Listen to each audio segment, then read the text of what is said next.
Vous dites « on arrête maintenant ». Votre enfant répond « non ». Vous répétez, il insiste et en quelques secondes, la situation devient un bras de fer. Résultat, le cerveau de l'enfant apprend quelque chose malgré lui. La limite n'est sérieuse que quand le parent s'énerve.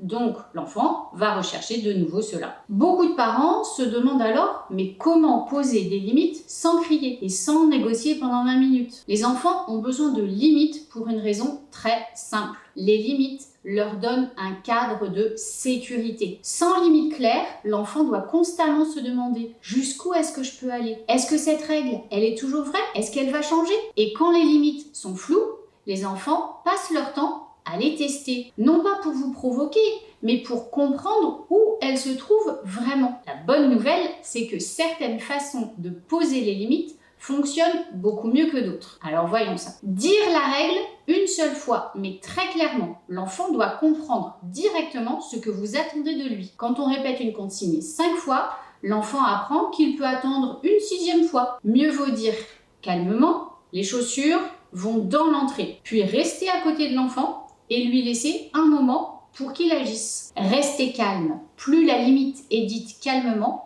plus elle est solide. Quand un parent crie, l'enfant se concentre sur l'émotion et pas sur la règle. Une voix posée donne au message beaucoup plus de force. On peut prévenir la suite. Les enfants gèrent mieux les limites quand ils savent ce qui va se passer ensuite. Par exemple, on va dire dans 2 minutes, on arrête de jouer et on va se préparer pour le bain. Le cerveau de l'enfant peut alors anticiper la transition. Il faut aussi être cohérent. Une limite fonctionne surtout quand elle est toujours la même. Si une règle change tout le temps, l'enfant va naturellement continuer à la tester. Mais quand la règle reste stable, l'enfant finit par comprendre cette limite ne bougera pas et les conflits diminuent souvent. Poser des limites ne signifie pas être dur avec son enfant. Les limites servent à créer un cadre rassurant avec des règles simples, une voix calme et de la cohérence. Les enfants apprennent progressivement quelque chose de très important, qu'il existe des règles et qu'elles peuvent être respectées sans que la relation se transforme en combat. Parce qu'au fond, les enfants ont besoin de 2 choses en même temps.